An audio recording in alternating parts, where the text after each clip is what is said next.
بسم اللہ الرحمن الرحیم۔ محترم ناظرین کرام، فجر کا وقت محض دن کے آغاز کا لمحہ نہیں بلکہ یہ اللہ تبارک و تعالیٰ کی خاص قربت، رحمت اور برکت کا وقت ہے۔ جو بندہ اس وقت اللہ کے ذکر میں مشغول ہو جاتا ہے، اس کی زندگی میں سکون، محبت اور روحانی طاقت پیدا ہو جاتی ہے۔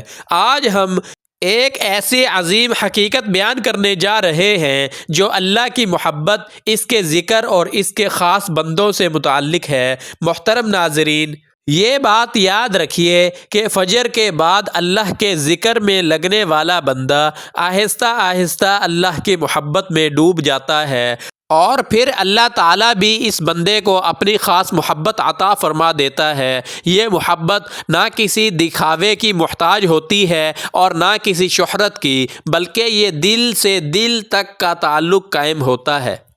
اللہ کے ذکر کی ایک عظیم تسبیح بھی ہے جسے اہل علم نے اللہ تعالیٰ کے قرب کا ذریعہ قرار دیا ہے۔ جو بندہ اخلاص کے ساتھ روزانہ اللہ کا ذکر کرتا ہے، اللہ تعالیٰ اسے اپنا محبوب بندہ بنا لیتا ہے۔ پھر اللہ اپنی رحمتیں اس پر نازل فرماتا ہے اور اس کے معاملات آسان کر دیتا ہے، اور دنیا کے دلوں میں بھی اس کی محبت ڈال دیتا ہے۔ ایسا بندہ ہر دن اللہ کی مدد اور نصرت کو اپنے ساتھ محسوس کرتا ہے اور اس کے کاموں میں برکت آ جاتی ہے۔ اصل حقیقت یہ ہے کہ اللہ تعالیٰ کو سب سے زیادہ وہ بندے محبوب ہیں جو اس کی اطاعت کرتے ہیں اور اس کے رسول صلی اللہ علیہ وسلم سے سچی محبت رکھتے ہیں اور اپنی زندگی کو قرآن کے مطابق ڈھال لیتے ہیں۔ اللہ تعالیٰ نے قرآن مجید میں حضرت ابراہیم علیہ السلام کو خلیل اللہ یعنی اللہ کا دوست فرمایا۔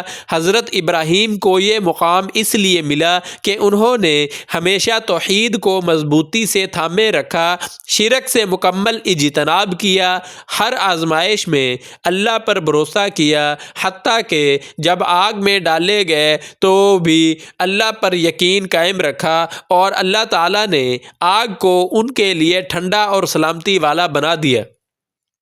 اسی طرح اللہ کے حکم پر اپنے بیٹے حضرت اسماعیل علیہ السلام کی قربانی کے لیے تیار ہو جانا ان کے کامل ایمان، اطاعت اور وفاداری کی اعلیٰ مثال ہے۔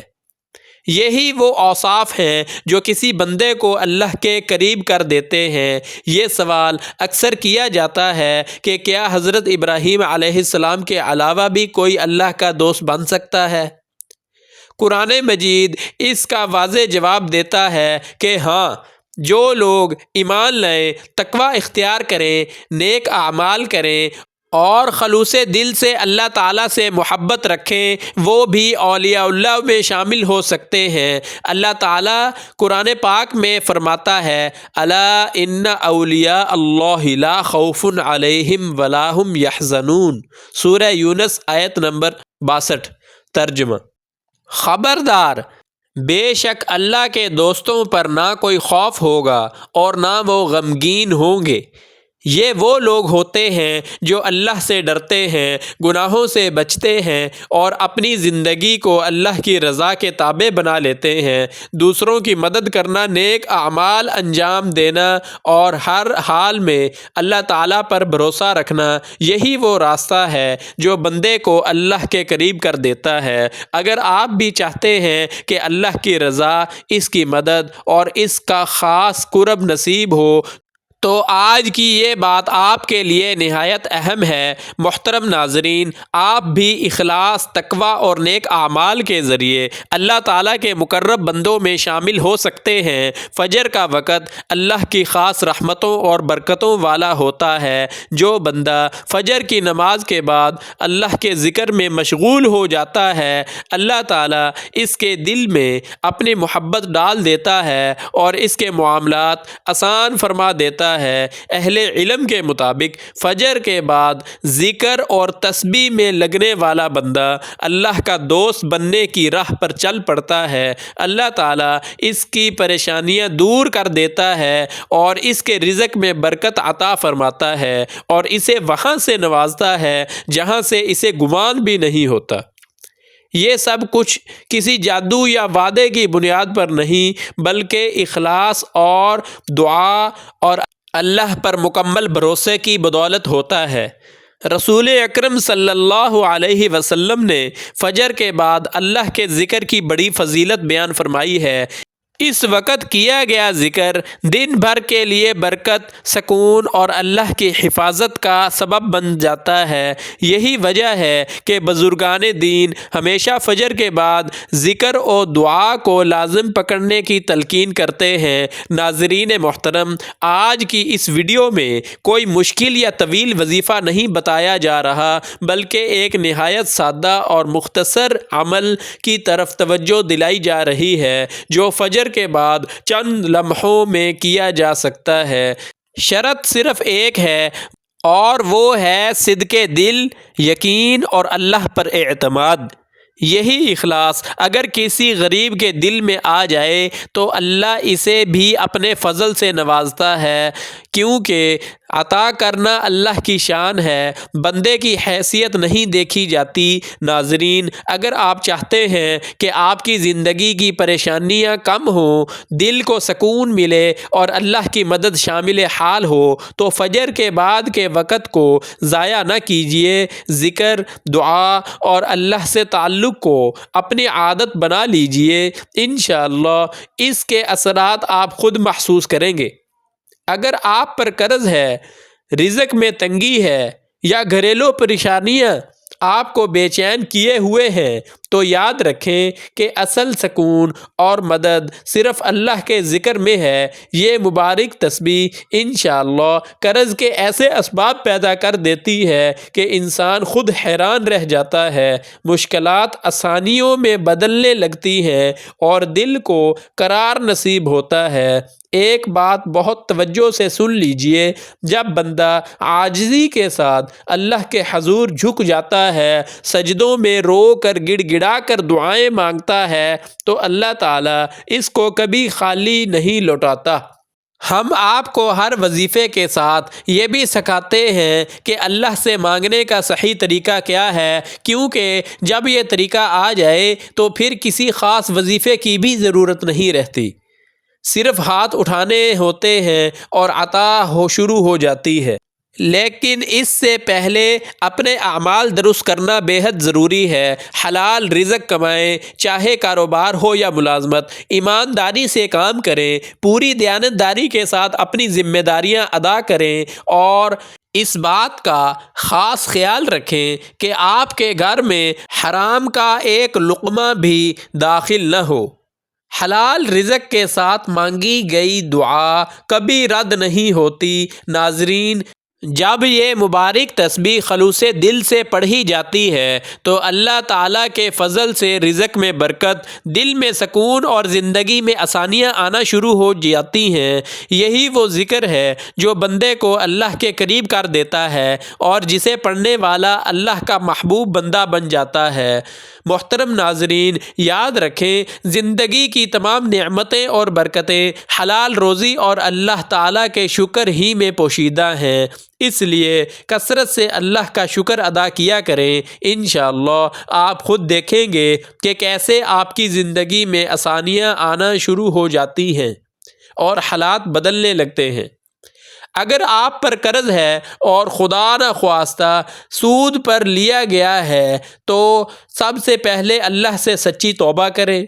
سود اللہ اور اس کے رسول کے خلاف کھلی جنگ ہے اور اللہ سے جنگ کرنے والا کبھی کامیاب نہیں ہو سکتا۔ ایسا شخص دنیا میں بھی نقصان اٹھاتا ہے اور آخرت میں بھی سخت پکڑ کا سامنا کرتا ہے۔ اس لیے آج ہی سے جھوٹ، سود، غیبت اور چغلی جیسے گناہوں سے توبہ کریں، مگر یاد رکھیں صرف توبہ ہی کافی نہیں بلکہ اس پر قائم رہنا سب سے زیادہ ضروری ہے۔ ایک بہت اہم بات یہ بھی ہے کہ اگر آپ کے کسی رشتہ دار سے تعلقات خراب ہیں یا قطع تعلقی ہو چکی ہے تو آگے بڑھ کر معافی مانگیں، چاہے آپ کا قصور ہو یا نہ ہو۔ رشتہ داروں سے حسن سلوک اور تعلقات جوڑنا اللہ کے فضل کو کھینچ لاتا ہے۔ عاجزی اختیار کریں، کیونکہ جو آج عاجزی اپناتا ہے وہی کل کامیابی پاتا ہے۔ ناظرین، آج کے وظیفے کی ترتیب کو غور سے سمجھیں اور اس پر عمل ضرور کریں۔ اس ویڈیو کو اپنے دوستوں اور رشتہ داروں کے ساتھ شیئر کریں، کیونکہ یہ بھی صدقہ جاریہ ہے۔ اگر کسی شخص نے بھی اس پر عمل کر لیا تو اس کا اجر آپ کے نامہ اعمال میں بھی لکھ دیا جائے گا۔ جب آپ فجر کی نماز ادا کر لیں تو بہتر یہ ہے کہ وہیں اپنی جگہ پر بیٹھ کر یہ عمل کریں۔ مرد حضرات کوشش کریں کہ مسجد میں باجماعت نماز ادا کریں۔ خواتین گھر میں ہی نماز فجر کے بعد یہ عمل کر سکتی ہیں۔ اگر کسی وجہ سے فجر کے وقت ممکن نہ ہو تو عشاء کی نماز کے بعد سونے سے پہلے بھی یہ وظیفہ کیا جا سکتا ہے۔ کوئی سخت پابندی نہیں، تاہم فجر کے وقت اس کا اثر اور برکت زیادہ ہوتی ہے۔ ناظرین محترم، نماز وہ عظیم عبادت ہے جو بندے اور اس کے رب کے درمیان سب سے مضبوط رشتہ قائم کرتی ہے۔ یہ ایمان کی پہچان اور دین کی بنیاد ہے۔ اللہ تعالیٰ کے آخری نبی حضرت محمد مصطفیٰ صلی اللہ علیہ وسلم نے ہمیں نماز کی ایسی فضیلتیں بتائی ہیں جو دلوں کو جگا دیتی ہیں اور غفلت سے نکال دیتی ہیں۔ حضرت ابو ہریرہ رضی اللہ تعالی عنہ سے روایت ہے کہ ایک حدیث قدسی بیان کرتے ہوئے رسول اللہ صلی اللہ علیہ وسلم نے فرمایا، اللہ تعالیٰ ارشاد فرماتا ہے کہ میں نے اپنی امت پر دن اور رات میں 5 نمازیں فرض کی ہیں، اور میں نے یہ وعدہ کیا ہے کہ جو شخص ان نمازوں کی وقت پر پابندی کرے گا میں اسے جنت میں داخل فرماؤں گا، اور جو ان کی پابندی نہیں کرے گا اس کے لیے میرے پاس کوئی وعدہ نہیں۔ سنن ابی داؤد حدیث نمبر 430۔ اللہ تعالیٰ قرآن کریم میں ارشاد فرماتا ہے، وَسَبِّحْ بِحَمْدِ رَبِّكَ قَبْلَ طُلُوعِ الشَّمْسِ وَقَبْلَ غُرُوبِهَا، سورہ قاف آیت نمبر 39۔ ترجمہ: اور تسبیح کر اپنے رب کی سورج طلوع ہونے سے پہلے اور سورج غروب ہونے سے پہلے۔ مفسرین نے اس آیت میں سورج نکلنے سے پہلے فجر اور سورج ڈوبنے سے پہلے یعنی عصر کی نماز کی طرف اشارہ بیان کیا ہے، اور ان دونوں نمازوں کی خصوصی اہمیت واضح کی ہے۔ حضرت جندب بن سفیان رضی اللہ تعالی عنہ بیان کرتے ہیں کہ رسول اللہ صلی اللہ علیہ وسلم نے فرمایا، جس شخص نے فجر کی نماز ادا کی وہ اللہ کی حفاظت یعنی ذمہ میں ہوتا ہے، پس تم میں سے کوئی شخص اللہ کی حفاظت کو نقصان نہ پہنچائے، کیونکہ جس شخص سے اللہ اپنی حفاظت کے بارے میں سوال کرے گا یعنی اس کی خلاف ورزی کرے گا تو وہ اسے پکڑ لے گا، پھر اسے منہ کے بل جہنم میں گرا دے گا۔ صحیح مسلم۔ حضرت جابر بن عبداللہ رضی اللہ تعالی عنہ سے روایت ہے، عن جابر رضی اللہ تعالی عنہ قال قال رسول اللہ صلی اللہ علیہ وسلم لن یلج النار احد صلی قبل طلوع الشمس وقبل غروبها۔ ترجمہ: رسول اللہ صلی اللہ علیہ وسلم نے فرمایا، جو شخص سورج کے طلوع ہونے سے پہلے اور اس کے غروب ہونے سے پہلے نماز ادا کرے وہ ہرگز جہنم میں داخل نہیں ہوگا۔ صحیح مسلم حدیث نمبر 634۔ اسی طرح حضرت عثمان بن عفان رضی اللہ تعالی عنہ سے روایت ہے، عن عثمان رضی اللہ عنہ قال قال رسول اللہ صلی اللہ علیہ وسلم من صلی عشاء والفجر فی جماعت فکأنما صلی اللیل کلہ، سنن ترمذی حدیث نمبر 413۔ حضرت عمر بن خطاب رضی اللہ تعالی عنہ سے روایت ہے کہ نبی اکرم صلی اللہ علیہ وسلم نے فرمایا، جو شخص 40 دن تک کسی مسجد میں باجماعت نماز ادا کرے اور ایک بھی فجر یا عشاء کی پہلی رکعت چھوٹنے نہ دے، اللہ تعالیٰ اس کے لیے جہنم سے نجات عطا فرمائے گا۔ محترم ناظرین، نماز دین کی کنجی ہے اور جنت کا راستہ ہے۔ جو نماز کی حفاظت کرتا ہے اللہ تعالیٰ اس کی دنیا اور آخرت کی حفاظت فرماتا ہے۔ آئیے عہد کریں کہ ہم پانچوں نمازیں وقت پر ادا کریں گے، خصوصاً فجر اور عصر کی نماز کی پابندی کریں گے۔ اللہ تعالی ہمیں نماز کی قدر پہچاننے، اس کی پابندی کرنے اور اپنی رضا حاصل کرنے کی توفیق عطا فرمائے، آمین یا رب العالمین۔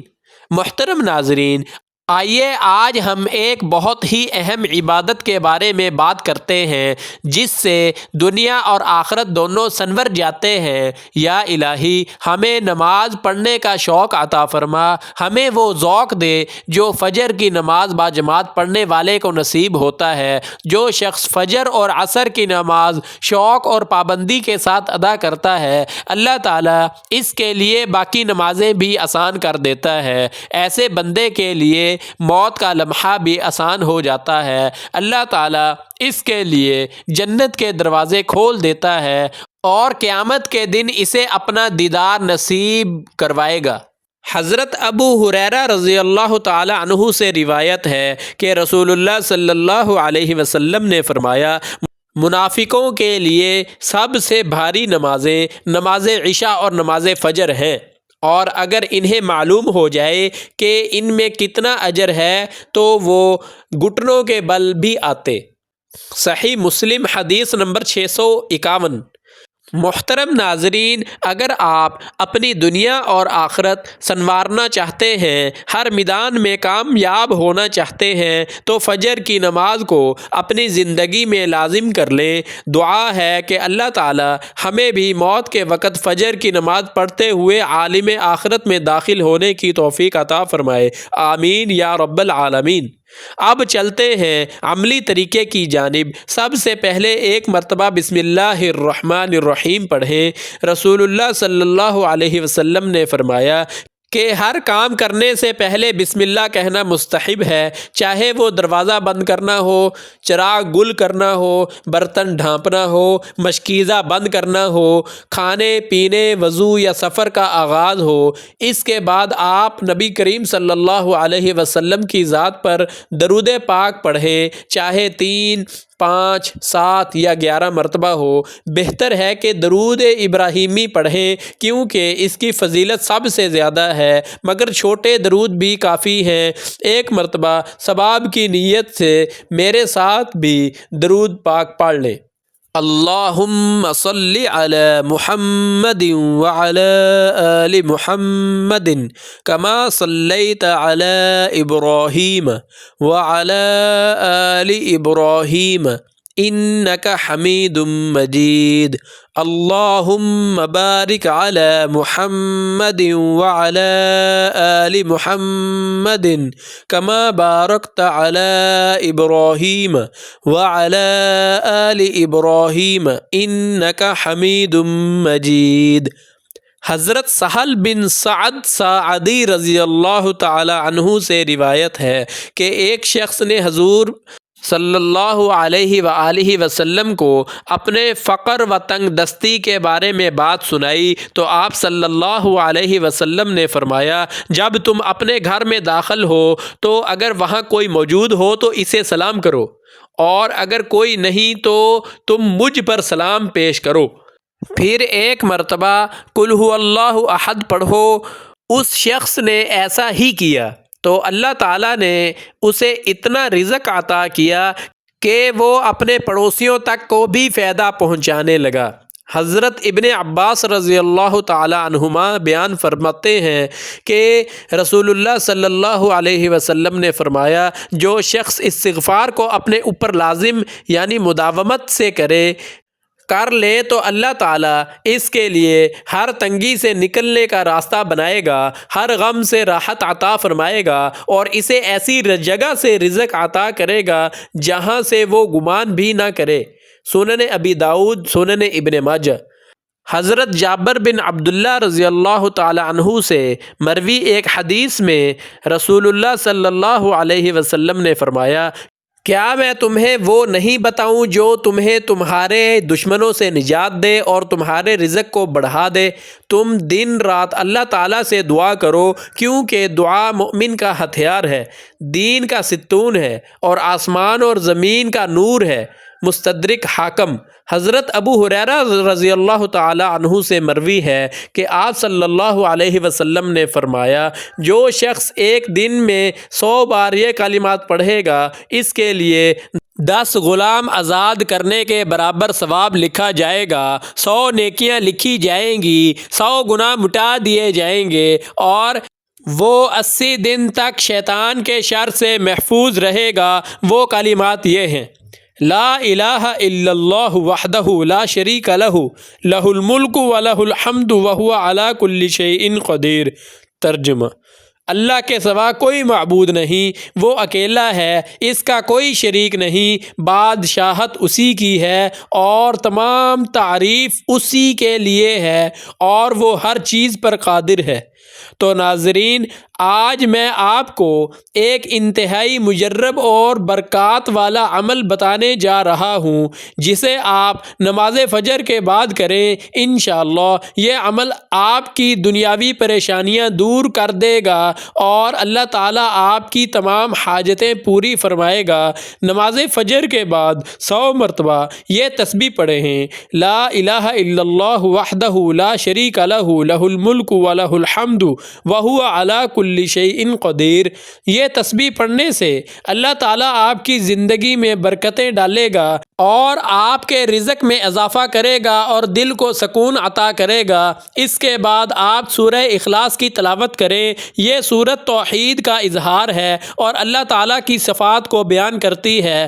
حضرت انس بن مالک رضی اللہ تعالی عنہ سے روایت ہے کہ ایک آدمی انصار میں سے مسجد قباء میں ان کی جماعت کی امامت کیا کرتا تھا۔ جب وہ نماز شروع کرتا تو اپنے قیام میں سورہ اخلاص پڑھتا اور پوری کر کے پھر کوئی دوسری سورت پڑھ لیتا، اور وہ ہر رکعت میں ایسا کرتا تھا۔ لوگوں نے اسے کہا کہ یہ عادت غیر معمولی ہے، لیکن وہ کہتا رہا کہ وہ اسے پڑھنا پسند کرتا ہے۔ جب یہ بات رسول اللہ صلی اللہ علیہ وسلم تک پہنچی تو آپ صلی اللہ علیہ وسلم نے فرمایا، انہیں بتا دو کہ اللہ تعالیٰ اس سے بھی محبت کرتا ہے۔ صحیح بخاری۔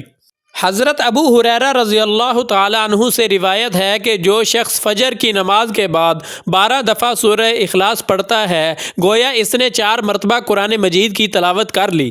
اللہ کے عرش کے فرشتے اس کی تلاوت سنتے ہیں اور اس پر سلام بھیجتے ہیں۔ چھوٹی سی صورت، مگر اس کے ثواب اور برکتیں بے پناہ ہیں۔ حضرت معاذ بن انس جوہنی رضی اللہ تعالی عنہ سے روایت ہے کہ نبی کریم حضرت محمد مصطفیٰ صلی اللہ علیہ وسلم نے فرمایا، جو شخص سورہ اخلاص قل ھو اللہ احد کو مکمل پڑھ کر 10 مرتبہ ختم کرے، اللہ تعالیٰ اس کے لیے جنت میں ایک محل بنائے گا۔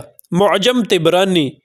سورت کی تلاوت کے بعد 1 مرتبہ پھر وہی درود ابراہیمی پڑھیں جو آپ نے وظیفہ شروع کرتے وقت پڑھی تھی۔ آخر میں اللہ تعالیٰ سے دعا کریں۔ دعا میں دنیا و آخرت کی خیر، رزق میں برکت، سکون، محبت اور خاندان میں خوشحالی مانگیں۔ یاد رکھیں، ہر کام میں مختصر راستہ نہ اپنائیں، محنت کریں اور رزق حلال کمانے کی کوشش کریں۔ اور ہاں، کوئی بھی وظیفہ نماز کے بغیر مکمل نہیں ہوتا۔ 5 وقت کی نماز باجماعت ادا کریں اور حسب توفیق صدقہ و خیرات بھی جاری رکھیں۔ محترم ناظرین، دعا ہے کہ اللہ تعالی ہمیں قرآن کی تلاوت، نماز اور ذکر کی توفیق عطا فرمائے، ہمارا خاتمہ ایمان پر کرے اور ہماری زندگی میں خوشحالی و برکت ڈالے۔ آمین ثم آمین۔ اگر آپ کو آج کی ویڈیو پسند آئی ہو تو ویڈیو کو لائک کریں، دوستوں کے ساتھ شیئر کریں اور چینل کو سبسکرائب کر دیں تاکہ سب سے پہلے آپ تک روزانہ ایسے ہی عمدہ وظائف و واقعات بر وقت پہنچتے رہیں۔ نیز اللہ تعالیٰ کے 99 ناموں میں سے کوئی ایک نام کمنٹ سیکشن میں ضرور لکھیں تاکہ دعاؤں میں آپ بھی شامل ہوں۔ اللہ تعالی ہم سب کا حامی و ناصر ہو۔ آمین ثم آمین۔ جزاک اللہ خیر۔ والسلام علیکم ورحمۃ اللہ۔